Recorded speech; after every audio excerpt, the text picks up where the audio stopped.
This week we explore a relatively sensitive topic or issue in the continent. Some countries want the death penalty for homosexuals, while in some, LGBTQ plus community is protected from discrimination.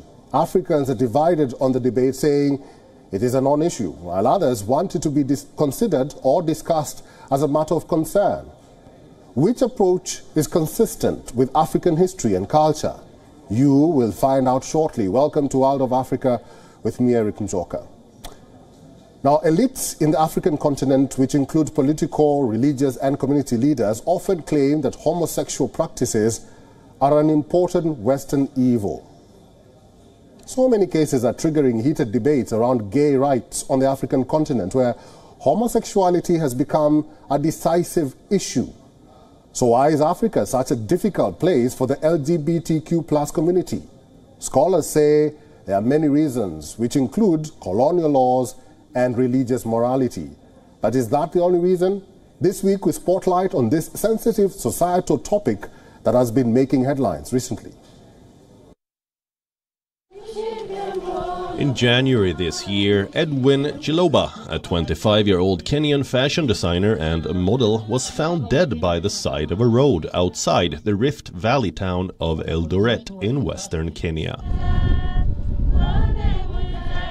Immediately after Chiloba's death, rights activists demanded for speedy investigations. The activists suspected that it was a hate-instigated attack on LGBTQ plus people. The death created a buzz the world over until the suspects were apprehended and taken to court. Chiloba was an LGBTQ plus rights activist, and his death has sparked a conversation that is considered taboo and highly sensitive.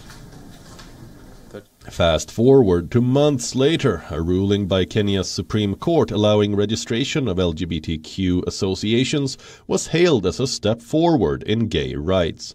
But homosexual relations are illegal in Kenya, and one lawmaker, after the court's verdict, began pushing a bill in Kenya's parliament to increase the maximum punishment for anyone found guilty to life in prison, in some cases even death. President William Ruto also voiced his concerns publicly. I want to tell you all that in Kenya we have traditions, we have cultures, we respect our constitution, all the religions. We cannot allow women to marry fellow women or men to do the same. This is not possible here in Kenya, so do not worry. It can happen elsewhere, but not in this country. Members of the LGBTQ community are facing discrimination, hate and violence because of who they are and who they love across Africa. In Kenya, much like the rest of Africa, gay sex is a criminal offense, and it is punishable by up to 14 years in jail. And it is not only discriminatory laws that are criminalizing LGBTQ individuals and putting a target on their backs across the continent. In Ghana, security forces raided and shut down the office of an LGBTQ rights group in the capital, Accra, after politicians and religious leaders called for its closure. They later advocated for an anti-gay law to be passed in parliament last year. Many leaders and politicians in the continent often use the Western card to blame the prevalence of the practice in Africa.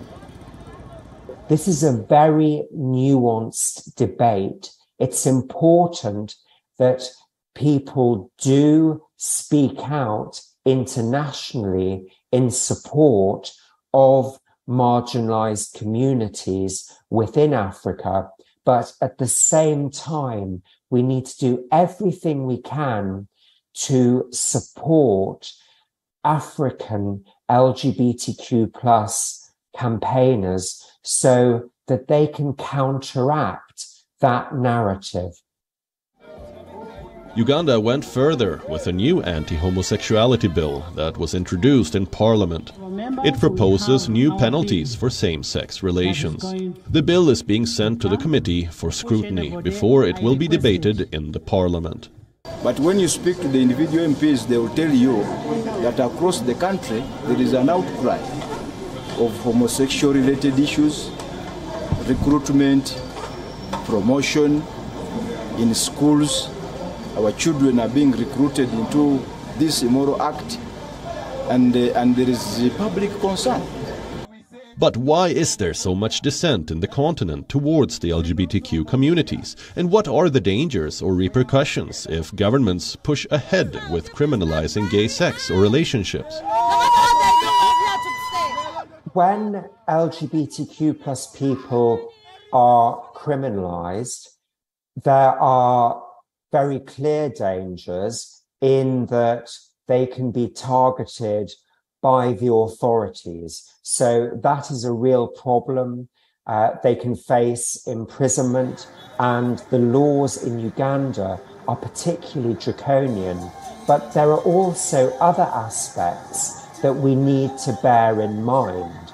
So, for example, when LGBTQ plus people are criminalized, they can, for example, become subject to blackmail, or they can be targeted by criminal gangs. So that's a secondary component. And thirdly, it makes it more difficult for LGBTQ plus people to access healthcare. South Africa is an outlier on the continent, as LGBTQ rights are enshrined in its constitution. Nevertheless, violence against queer people is still rife in the country. Activists say it is high time for African countries to reassess their positions and take action to protect marginalized, victimized and often criminalized LGBTQ communities. Bureau Report, WION, World is One. Girl, what did that girl just say, girl? Girl, I don't dance, I work. A young Zambian man was forced to flee from his country of birth when he was only 27 years old. He was evading arrest for his sexual orientation. He left Zambia and went to South Africa, but life did not get any better. He has faced many obstacles, but hopes his rainbow days are just around the corner. Our correspondent Kalden Ongmu has filed this report.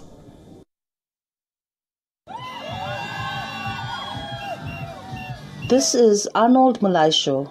He's a model, social media personality, queer and human rights activist. He has faced many struggles in his own life, but he's not shy of helping others facing discrimination and hate for their sexual orientation.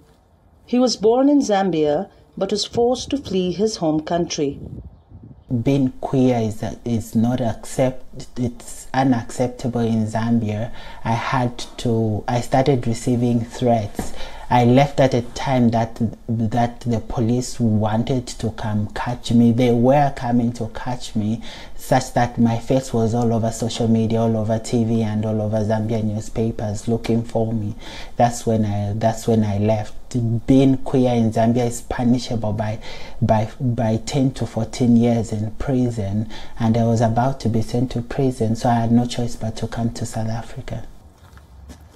Homosexuality is illegal in around half of Africa's 54 countries. Only 22 have legalized homosexuality. In some countries, it is punishable by imprisonment and by death in 4. Malaisho faced discrimination since he was a child. Even his family also cut ties with him. In 2006, South Africa was the 5th country in the world and the only country in Africa to legalize same-sex marriage, with a constitution that also protects against discrimination based on sexual orientation. But according to Malaisho, the country he calls a second home still has a long way to go, with hate crimes against the LGBTQ plus community still prevalent. To me, South Africa has been like an open prison, such that it doesn't allow me to live freely once when it comes to documentations, once when it comes to working. I'm a nurse, I'm a qualified nurse, yet I cannot even work in hospital where my services are needed, or because I'm a migrant, and also documentations. But also Once when you look at it from a broader perspective, you'd find that even queer South Africans themselves, they are not free in their country, such that recently we've been having cases of lesbians that have been raped and killed, gays that have been raped and killed. The queer activist says he applied for asylum in South Africa as soon as he set his foot in the country in 2017. But time and time again, his plea was rejected. He was helpless, depressed, and even tried taking his own life. However, as the famous saying goes, good things come to those who wait. Molaisho's life was bound to take a turn for good. Just having the identity which I never had, now I get to live like any other person who belongs to a society. And in this case, I'm gonna have my identity. I'm gonna be a Canadian now, so I'm super excited about that.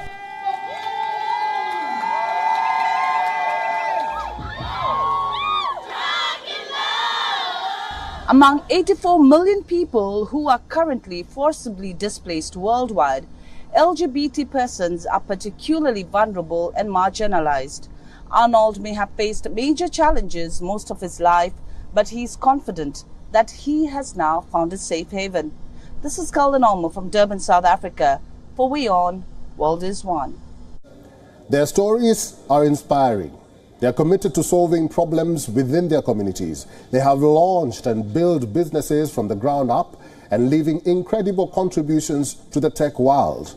Our correspondent Louisa Olani highlights stories of a few young African entrepreneurs making a big impact in their communities and across the continent. Establishing a new business is relatively common in Africa, where the entrepreneurial rate is high, with 1 in 3 Africans estimated to be under 35 by 2050, the continent presents a huge opportunity for startups to provide innovative solutions. By 2025, Africa's internet economy is expected to add as much as $180 billion to Africa's GDP. More than lack of jobs, market opportunities and the rising digitization are driving African entrepreneurs to create startups in the technology sector. The success of, as being a woman who's leading a startup or owns a startup in Nigeria, I say the successes that we've had is being able to provide primary health care to those who need it, right? We're helping our patients not only access health care in a way that's more convenient and affordable, but also guiding them on their healthcare journey. The healthcare system in Nigeria is very fragmented, and it can be very challenging trying to find where the right specialists are. How can I get the right medicines for my ailments, the right diagnostic centers? And we essentially are creating that network and helping our patients and our beneficiaries get access to primary health care that they deserve. These players decry lack of infrastructure and funding as a major challenge because African startup funding is just a tiny fraction of global funding. By introducing innovative digital services, the continent's tech startups have attracted the interest of both international and local investors. The total funding value has grown from less than $190 million in 2015 to more than $2 billion in 2021. Government support towards building an environment that allows people to build and thrive. What does that support look like? Access to infrastructure, access to cheap capital, access to the basics of technology, right? Whether it's internet, whether it's broadband, whether it's fiber optics, access to policies that are favorable towards small and medium-sized businesses, that are favorable towards startups, not policies that someone can just wake up and change that upends your entire business. With more activities this month geared towards empowering women, female-led startups have also called for more participation and mentorship and improved government policies.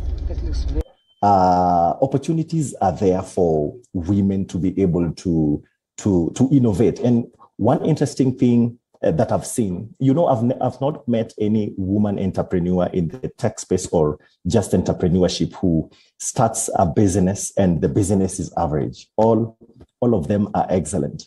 And this basically shows that opportunities are there for them to shine. It is estimated that 70% of African startups lack access to talent and capital to grow their businesses. That is where the Google Black Founders Fund comes to play, where over $4 million is committed from Lagos, Nigeria. Louisa Olani, WION, World is One. Climate change is causing successive years of drought, forcing rural families in the Horn of Africa deeper into poverty and hunger. And that's according to the United Nations. In Kenya, women who would normally work in agriculture are resorting to grueling labor to keep their children fed and in school. Here's a report. Lucy Toho is on her way to backbreaking work. She is one of many women here in Meru County who are seeking other ways to feed their family. This, after successive periods of drought in the Horn of Africa, has left rivers dry, which were critical to the survival of many like Toho. She breaks rocks at a quarry to make ballast for the building industry. At 65, this is not an easy task for Toho, as she has 9 children to take care of. When I started crushing ballast, I managed to sell a load of ballast enough to fill a lorry. I sold it in a 10-kilogram container at $0.19. I paid little amount of school fees and asked the teacher to give me more time to race for the balance. I continued with crushing ballast and I was able to clear fees arrears for that term. Sometimes we lack food, but I am forced to do this work because we have no option. Toho's situation is not unique in this region. The women here receive just over $3 for 20 containers which hold 10 kilos. The women here do not have a ready market for the ballast, and it can take up to 2 to 3 months before they make any sales. We have large tracts of land, but we can't farm because of the ongoing drought. There is no rain and this river dried up because it is a seasonal river. When it rains, that's when this river gets water and we use it to farm. Now we crush ballast in order to be able to feed our children, clothe and also educate them.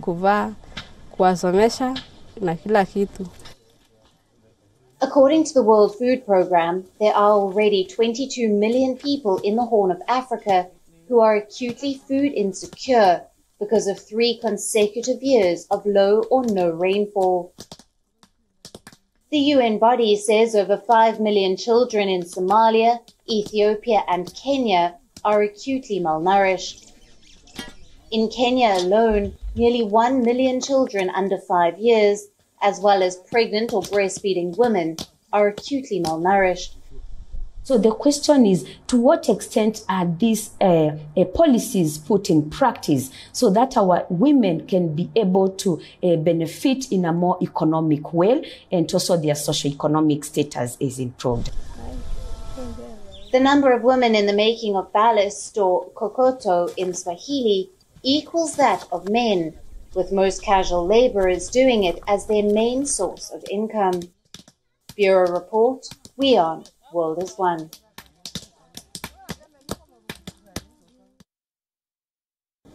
Michelle Gwatimba left the bustle of Zimbabwe's capital Harare to work at her late father's tobacco farm.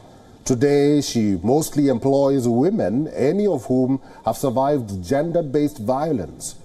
This is her inspiring story. As the sweltering morning sun beat down on them, about half a dozen young Zimbabwean women stack green tobacco leaves into sheaves. Another group, some with babies on their backs, load the harvested crop onto a tractor. 36-year-old Michelle Gwatimba is the pioneer of this small farm, about 200 kilometers north of Zimbabwe's capital, Harare. She explains what inspired her to defend the women, especially those who faced gender-based violence.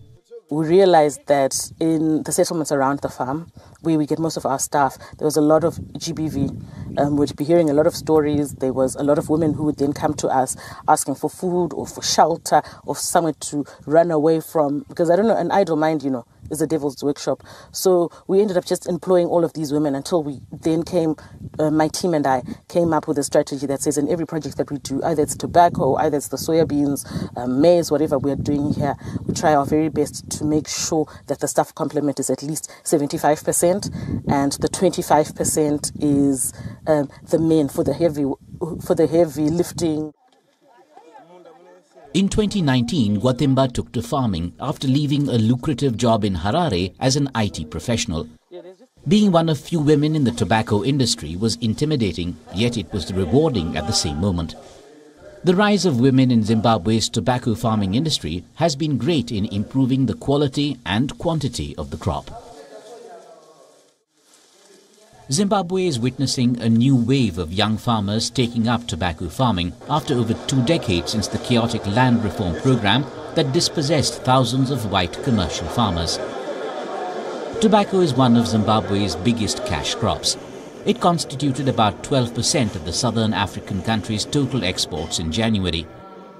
Most of the growers are contracted by private companies to produce the crop and receive seeds, fertilizers and chemicals to help boost output. Once we have more women in the space, I feel like more can be done. It builds our economy. It takes a lot of families out of hunger and desperation. All of it has a domino effect. We produce more and the economy flourishes. Growing tobacco has traditionally been the preserve of commercial farmers, predominantly men. While more females are taking it up, they find it difficult to access loans from mainstream banks and are often forced to borrow from loan sharks. The government has created the Land Agricultural Development Bank, intended to offer financial support to farmers. But there is more that needs to be done to support the livelihood for those who survived violence. Bureau Report, WION, World is One.